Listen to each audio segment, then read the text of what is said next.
نحمده ونصلي على رسوله الكريم أما بعد فأعوذ بالله من الشيطان الرجيم بسم الله الرحمن الرحيم فستذكرون ما أقول لكم وأفوض أمري إلى الله إن الله بصير بالعباد صدق الله العظيم۔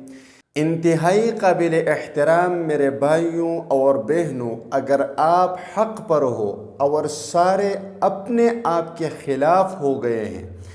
اور آپ کے خلاف منظم سازشیں کر رہے ہیں یا آپ کے عزت و آبرو کو شدید خطرہ لاحق ہے، آپ کے عزت اور آپ کے آبرو کے پیچھے آپ کے دشمن پڑ گئے ہیں یا آپ کے مال کو خطرہ ہے، دشمن آپ کی مالی نقصان کے در پہ ہیں، یا آپ کی جان کو خطرہ ہے، آپ کے اولاد کو خطرہ ہے، آپ کے کاروبار کو خطرہ ہے،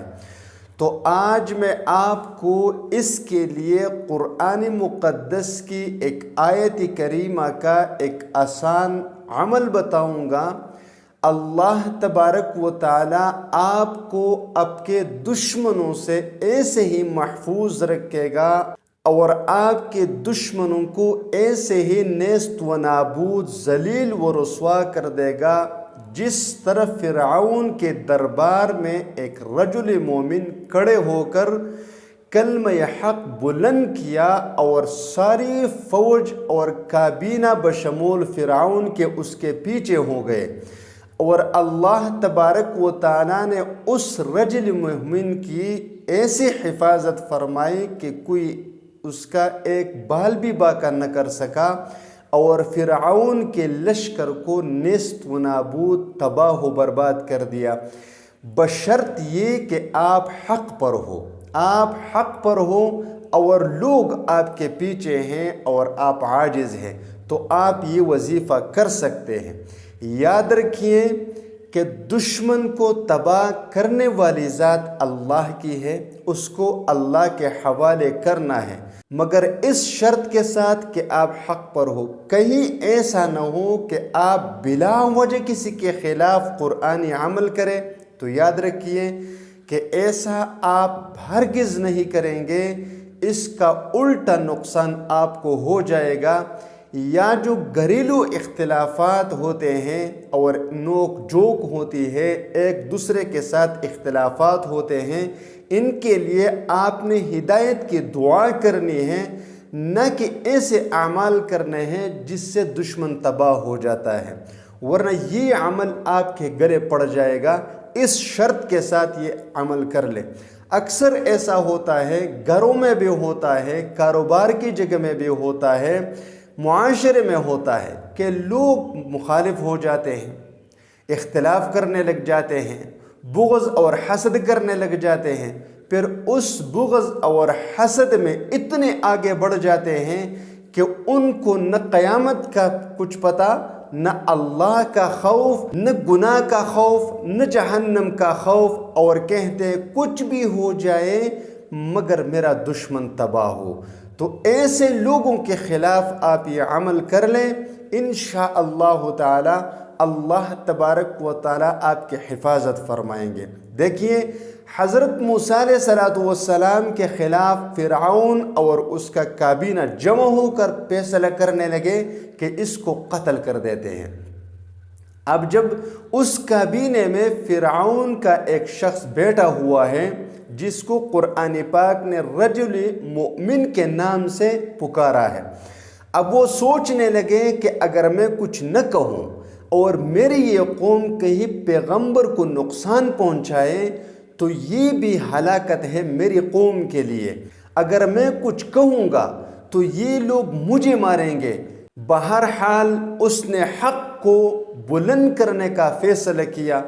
اور اٹھ کر ایک ایسا معجزانہ خطاب فرمایا کہ قیامت تک آنے والے تمام انسان اس معجزاتی خطاب کے سامنے عاجز ہے کہ اس نے کس قسم کے الفاظ بیان کیے ہیں اور کس قسم کا تبلیغ کیا ہوا ہے۔ بہرحال جب اس نے خطاب کیا پھر بھی قوم نہیں مانی، فرعون اور اس کا کابینہ نہیں مانا،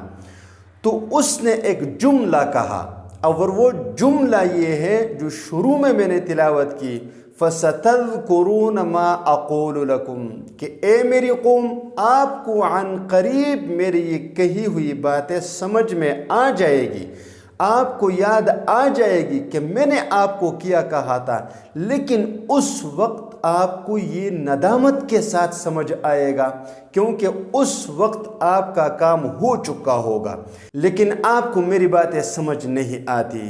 اور آپ کو سمجھ آ جائے گی لیکن ندامت کے ساتھ۔ پھر ہوا کچھ یوں، جب اس کو پتہ چلا کہ لوگ میرے خلاف ہو گئے، اب میری خیر نہیں ہے، تو اس نے معاملہ اللہ کے سپرد کیا اور فرمایا وَأُفَوِّضُ أَمْرِي إِلَى اللَّهِ إِنَّ اللَّهَ بَصِيرٌ بِالْعِبَادِ، میں اپنے معاملے کو اللہ کے حوالے کرتا ہوں، إِنَّ اللَّهَ بَصِيرٌ بِالْعِبَادِ،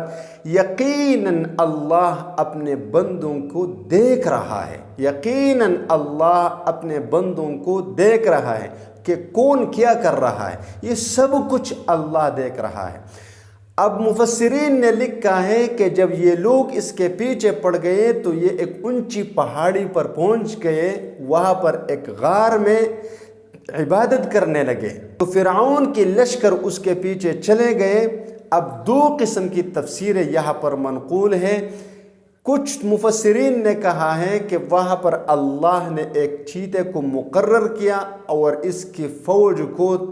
چیر و پاڑ دیا، ایک قول یہ، دوسرا قول یہ ہے کہ یہ لوگ واپس آ گئے، فرعون نے اس کو کہا کہ تم ان کے ساتھ ملے ہوئے ہو اور یہ آپ سازش کر رہے ہو، سب کو قتل کیا۔ وَحَاقَ بِآلِ فِرْعَوْنَ سُوءَ الْعَذَابِ، تو اللہ تبارک و تعالیٰ نے ان کو برباد کر دیا۔ ٹھیک ایسے ہی اللہ تبارک و تعالیٰ آپ کے دشمنوں کو رسوا کر کے آپ کی حفاظت فرمائیں گے۔ اب عمل یہ ہے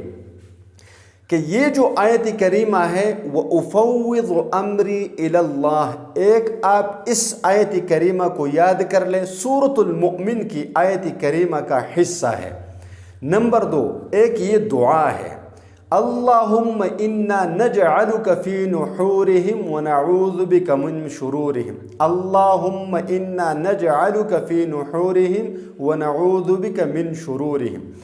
آپ نے اس طرح کرنا ہے کہ دشمنوں سے جب آپ تنگ آ گئے اور لوگ آپ کا پیچھا نہیں چھوڑ دیں، تو فجر کی نماز کے بعد اور مغرب کی نماز کے بعد، فجر کی نماز کے بعد اور مغرب کی نماز کے بعد 21 مرتبہ یہ آیت کریمہ پڑھ لیں، وَأُفَوِّضُ أَمْرِي إِلَى اللَّهِ إِنَّ اللَّهَ بَصِيرٌ بِالْعِبَادِ، 21 مرتبہ 21۔ اور یہ جو دعا ہے اس کو بھی آپ 21 مرتبہ پڑھ لیں، اللہم انا نجعلک فی نحورہم ونعوذ بک من شرورہم، 21 مرتبہ اس دعا کو پڑھ لیں فجر کی نماز کے بعد، اور اللہ سے اپنے دشمن کے مقابلے میں دعا کریں، اور پھر اسی عمل کو اسی طریقے پر مغرب کی نماز کے بعد دہرائیں، 21 مرتبہ یہ آیت کریمہ پڑھ لیں، 21 مرتبہ اس دعا کو پڑھ لیں اور اللہ سے دعا کریں۔